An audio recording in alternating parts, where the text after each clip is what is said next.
वचन की राह पर चले हम सदा, यीशु का साथ हो रहे हमारी हर दुआ।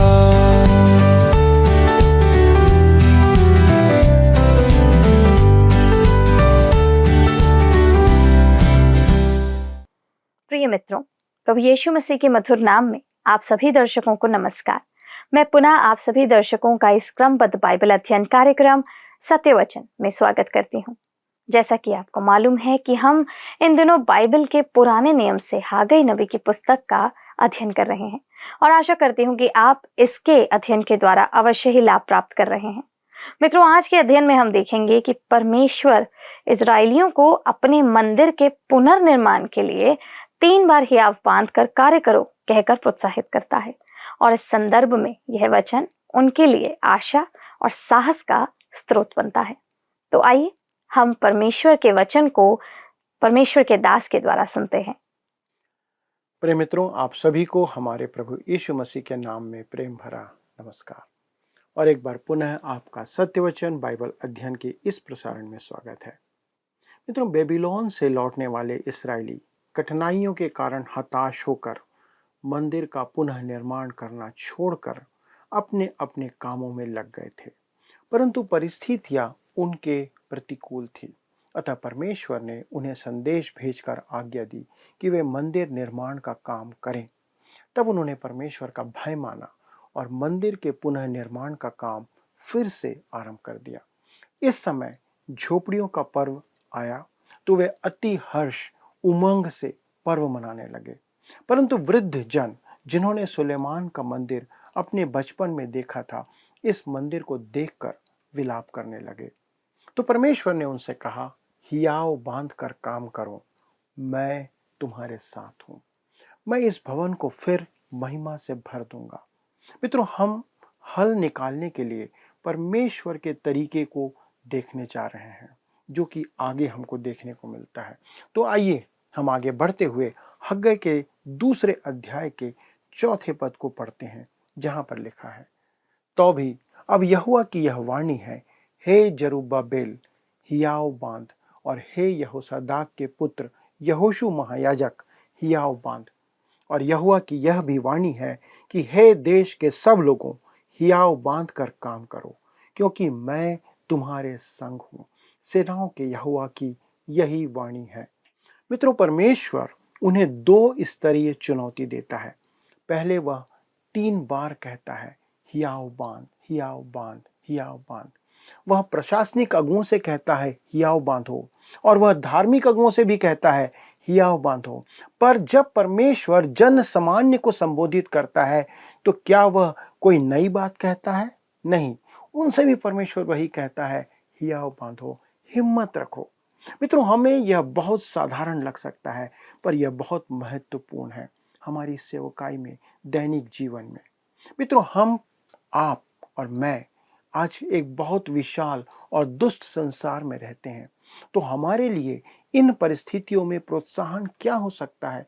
अनेक परिस्थितियों में परमेश्वर का कार्य अत्यंत सरल होता है। तो क्या इसका हल क्या है? यहाँ पर हमें परमेश्वर का उत्तर देखने को मिलता है, और यही बात इफिसियों 6:10 में भी पौलुस कहता है और लिखता है, इसलिए प्रभु में और उसकी शक्ति के प्रभाव में बलवंत बनो।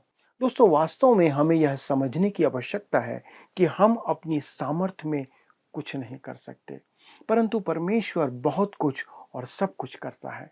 इसलिए प्रभु में और उसकी शक्ति के प्रभाव में बलवंत बनो, ऐसा वचन कहता है। यह बहुत ही अद्भुत बात है। इसी प्रकार इब्रानी 11 अध्याय के 34 पद में विश्वासियों से कहा गया है, आग की ज्वाला को ठंडा किया, तलवार की धार से बच निकले, निर्बलता में बलवंत हुए, लड़ाई में वीर निकले, विदेशियों की फौजों को मार भगाया। दोस्तों, क्या परमेश्वर यह नहीं कहता है कि वह संसार के निर्बल लोगों को चुनता है? परमेश्वर संसार की इन बड़ी अलंकृत इमारतों को नहीं चुनता, वह इन खूबसूरत भवनों को नहीं चुनता जिनके ऊपर मीनारें हैं। ऐसी जगहों पर कुछ खास नहीं हो रहा है, लेकिन कुछ उपनगरीय छोटे इलाकों में चीजें वाकई बहुत तेजी से बढ़ रही हैं और कई छोटे चर्च भवन कई छोटी कलीसियाएं आज लोगों से, विश्वासियों से खचाखच भरी रहती हैं। मैं जानता हूं कि मैं किस बारे में बात कर रहा हूं, क्योंकि मुझे ऐसे कई स्थानों पर जाने का और देखने का अवसर प्राप्त हुआ है और मैंने यही पाया है। एक समय में एक चर्च जो नियमित रूप से सप्ताह में 3 बार कई हजार लोगों से भरा रहता था, पर आज वहां 200 से भी अधिक लोग उपस्थित नहीं रहते हैं। उसने अपना प्रभाव खो दिया है। अपने प्रभावशाली नाम के कारण वह महान भव्य इमारत अब बहुत आकर्षक नहीं रही। यही बात कई देशों में भी सत्य है। मैं बहुत से बड़े बड़े चर्च भवनों में गया हूँ और मैं वहाँ की खाली सीटों को देखा है और मैं उसे देख करके विचलित होता हूँ। फिर भी जब मैं कुछ छोटे चर्च भवनों में, कलीसियाओं में जाता हूँ तो पाता हूँ कि दरवाजे तक खचाखच लोग भरे रहते हैं और वहाँ सुबह 2 या 3 बार सेवाएं या आराधनाएं होती हैं। मित्रों, आज हमें परमेश्वर में बलवंत होने को कहा गया है। यह बात परमेश्वर के वचन में अनेक बार आई है और कही गई है। पौलुस 2 दूसरा अध्याय पहले पद में उस जवान प्रचारक तीमुथियुस से कहता है, इसलिए हे मेरे पुत्र, तू उस अनुग्रह से जो मसीह यीशु में है बलवंत हो जा।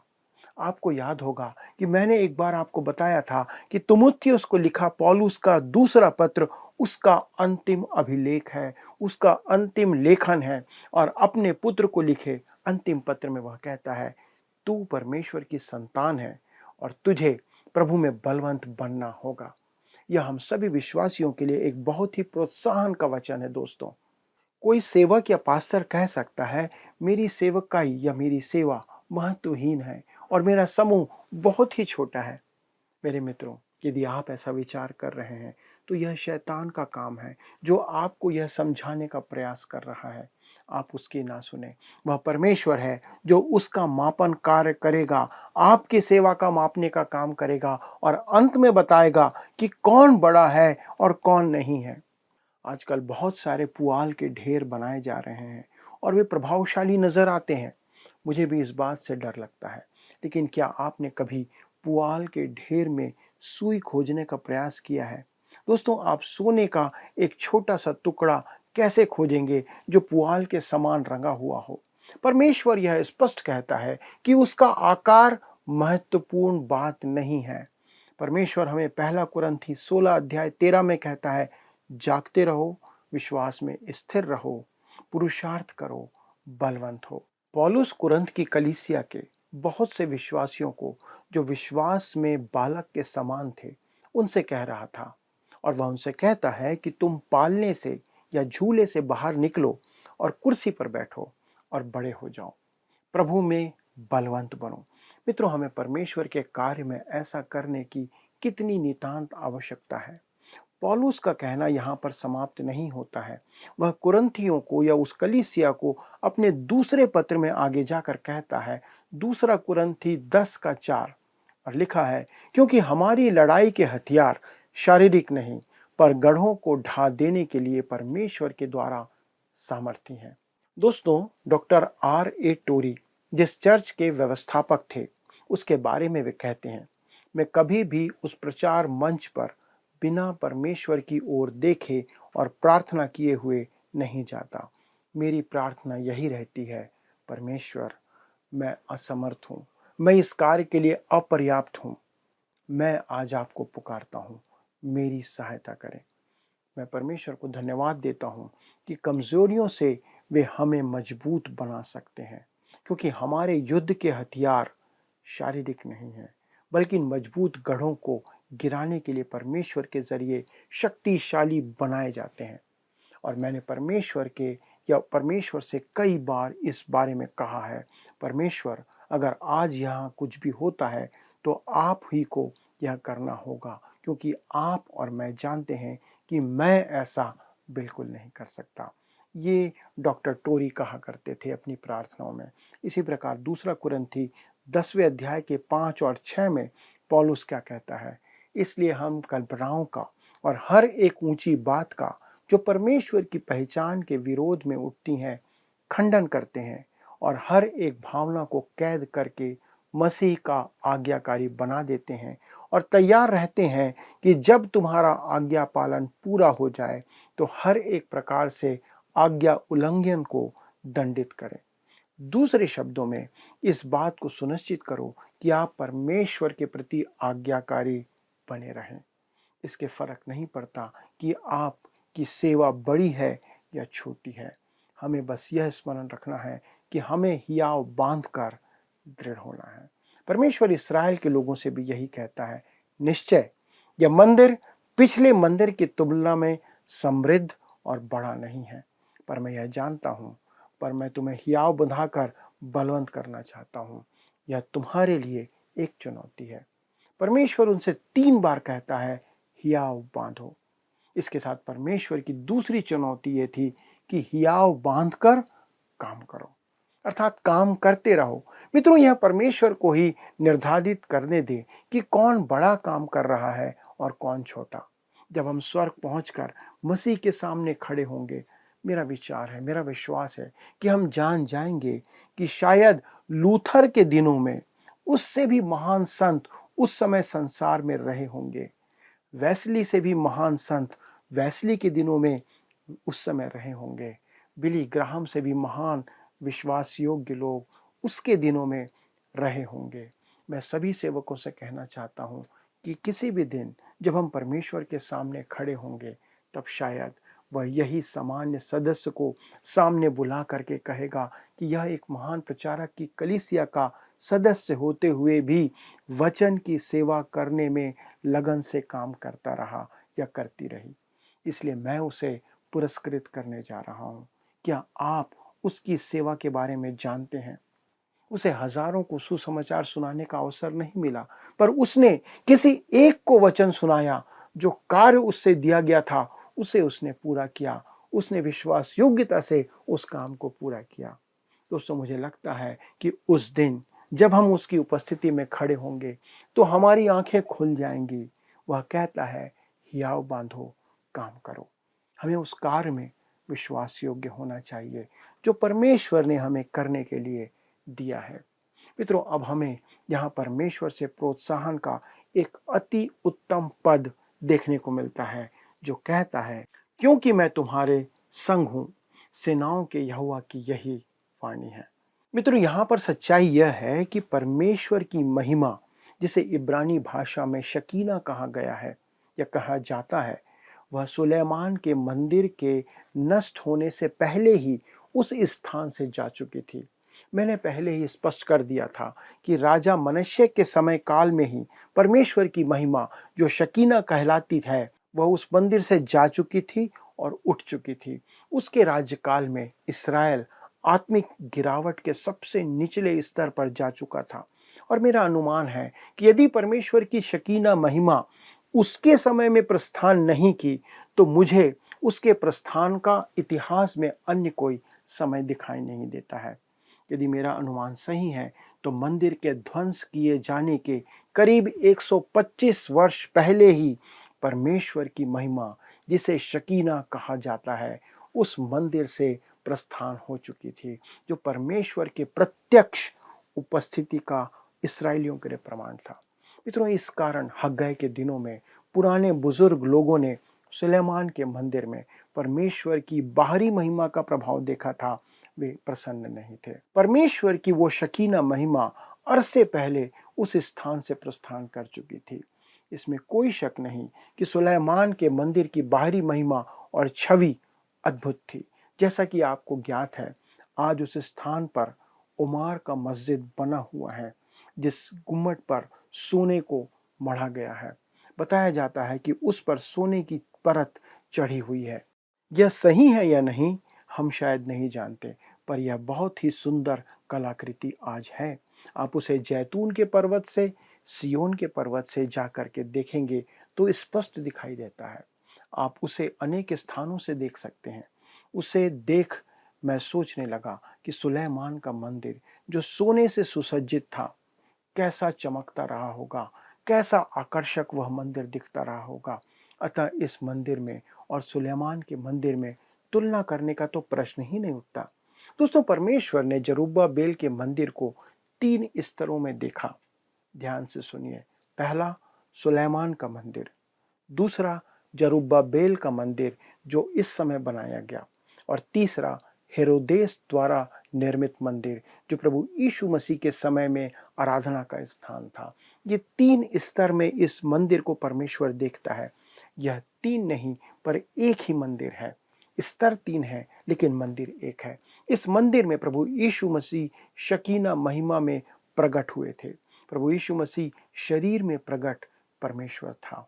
जैसा हम सब जानते हैं, यूहन्ना 1 अध्याय 14 में लिखा है, और वचन देहधारी हुआ और अनुग्रह और सच्चाई से परिपूर्ण होकर हमारे बीच में डेरा किया, और हमने उसकी ऐसी महिमा देखी जैसे पिता के एकलौते पुत्र की महिमा। पर वह महिमा मानव देह में ढकी हुई थी, और प्रभु यीशु उस मंदिर में एक बार नहीं पर अनेक बार प्रवेश करते हैं। मित्रों, इस कारण परमेश्वर हग्गई के दिनों में उन निराश निर्माणकर्ताओं से कहता है, यद्यपि यह मंदिर छोटा है, पिछले मंदिर की तुलना में कुछ नहीं है, पर एक बात याद रखो, जिस मंदिर को तुम बना रहे हो मैं उसमें तुम्हारे साथ हूँ। प्रिय मित्रों, एक भव्य मंदिर में परमेश्वर की उपस्थिति के बिना छोटे भवन में परमेश्वर की उपस्थिति में रहना, इससे अद्भुत और अच्छी बात कुछ नहीं हो सकती।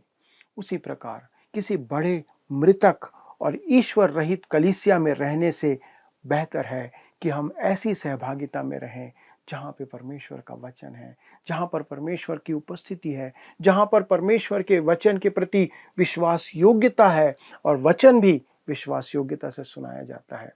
हमें इस विषय में सही दृष्टिकोण अपनाने की आवश्यकता है कि क्या वास्तविक है और क्या काल्पनिक, क्या परमेश्वर हमें आशीष दे रहा है या नहीं।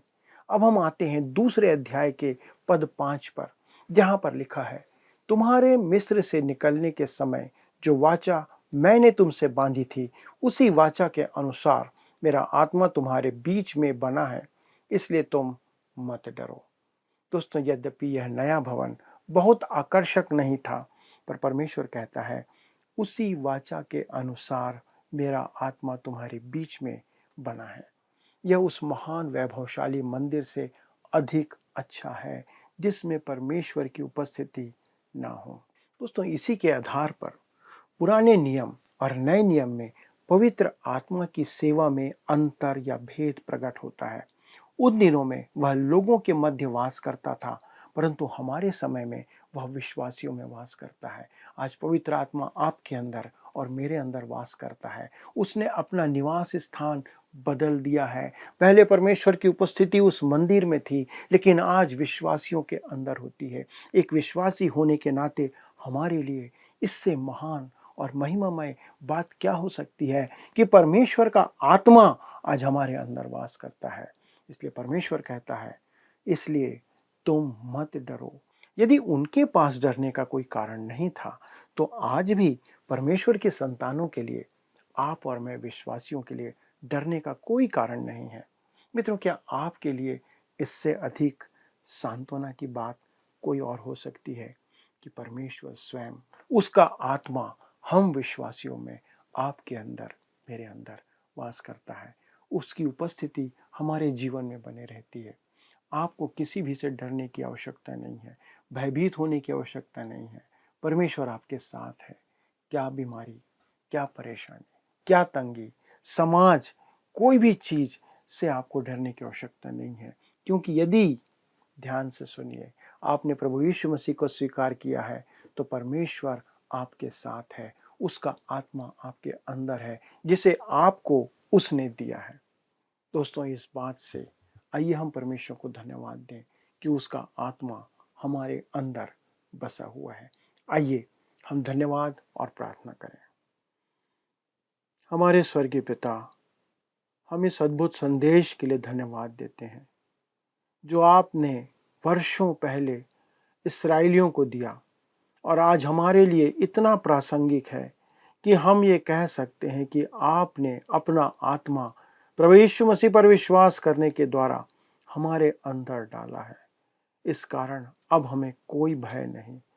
पिता, आज कितने विश्वासी भयभीत रहते हैं, कितने पास्टर्स भयभीत रहते हैं, अनेक बातों से डरते हैं।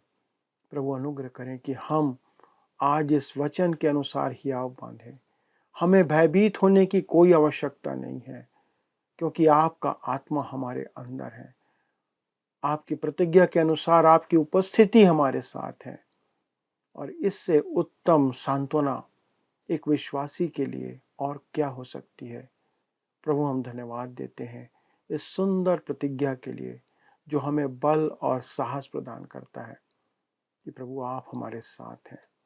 प्रभु, हमारे सारे दर्शकों के लिए प्रार्थना करते हैं कि यदि आज वे किसी परेशानी से, बीमारी से, समस्याओं से, पारिवारिक झगड़ों से, बच्चों के बहुत से परेशानियों के कारण, पति पत्नी के बीच में झगड़ों की परेशानी के कारण यदि वे इन परेशानियों का सामना कर रहे हैं, प्रभु अनुग्रह करें कि वे आज भयभीत ना हो, परंतु सारी बातों को आपके सामने रखें, क्योंकि आपका आत्मा उनके जीवन में है और आप उनकी सारी समस्याओं को दूर करने की सामर्थ्य रखते हैं। धन्यवाद देते हैं पिता, और हमारे सारे दर्शकों को आपके पवित्र और सुरक्षित हाथों में सौंपते हुए इस विनती को प्रभु यीशु क्रिस्त के नाम से मांगते हैं। सुने और अपनी महिमा के लिए ग्रहण करें। आमीन। प्रिय मित्रों, आज के अध्ययन के द्वारा यदि आपने आशीष प्राप्त की है तो मैं आपसे विनती करूंगा, प्लीज़ आज हमें फ़ोन करें और बताएं कि ऐसी कौन सी बात थी जिसने आपके हृदय को स्पर्श किया, कौन सी ऐसी बात थी जो आपको आज अच्छी लगी। अगले प्रसारण तक परमेश्वर के अनुग्रह में बने रहे। प्रभु आपको आशीष दे। पिछले प्रश्न का उत्तर है सी, झोपड़ियों का पर्व। जब हागै के पास परमेश्वर का तीसरा संदेश आया तब इस्राएलियों द्वारा झोपड़ियों का पर्व मनाने का समय था। आज के अध्ययन पर आधारित प्रश्न है, परमेश्वर की महिमा जिसे शकीना कहा जाता है, वह सुलेमान के मंदिर के ध्वंस किए जाने के करीब खाली स्थान वर्ष पहले उस मंदिर से प्रस्थान कर चुकी थी। ए 125, बी 225, सी 325, डी 425। मित्रों, इस प्रश्न का उत्तर हमें कल सुबह 6 बजे से पहले विकल्प ए, बी, सी या डी के साथ अपना नाम, पता, स्थान के साथ 9651433397 पर SMS या WhatsApp करें। मित्रों, आज के अध्ययन में हमने देखा कि परमेश्वर ने इजरायलियों को अपने मंदिर के पुनर्निर्माण के लिए प्रोत्साहित किया और 3 बार उन्हें हियाव बांध कहकर प्रोत्साहित किया। इतना ही नहीं, परमेश्वर अपने वाचा को स्मरण दिलाकर उनसे कहता है, मत डरो। आज परमेश्वर हम सभी विश्वासियों से भी यही कहते हैं कि हम भी हियाव बांधें और ना डरें, क्योंकि वह अपने विश्वासियों के साथ रहता है। क्या आज आप में हियाव की कमी है? क्या आप डरते हैं? तो आइए हम वचनों का पालन करें और साहस को पाएं। मित्रों, अगले प्रसारण में आपसे फिर से मुलाकात होगी हागै की पुस्तक के महत्वपूर्ण बातों के साथ। यदि आप इस अध्ययन को दोबारा सुनना चाहते हैं तो आप हमारे YouTube पर वर्ड रिसाउंड्स हिंदी में सुन सकते हैं। अधिक जानकारी और प्रार्थना के लिए आप दिए गए नंबर पर भी संपर्क कर सकते हैं। हमारे परामर्शदाता आपकी सहायता अवश्य करेंगे। यदि आप इस अध्ययन के द्वारा आशीषित हुए हैं तो आप हमें अपनी गवाही फोन के द्वारा अवश्य बताइए। हमें आपके फोन या WhatsApp का इंतजार रहेगा। धन्यवाद। क्या आपको यह कार्यक्रम पसंद आया? अभी हमें एक मिस कॉल करें और आप अगले विजेता हो सकते हैं।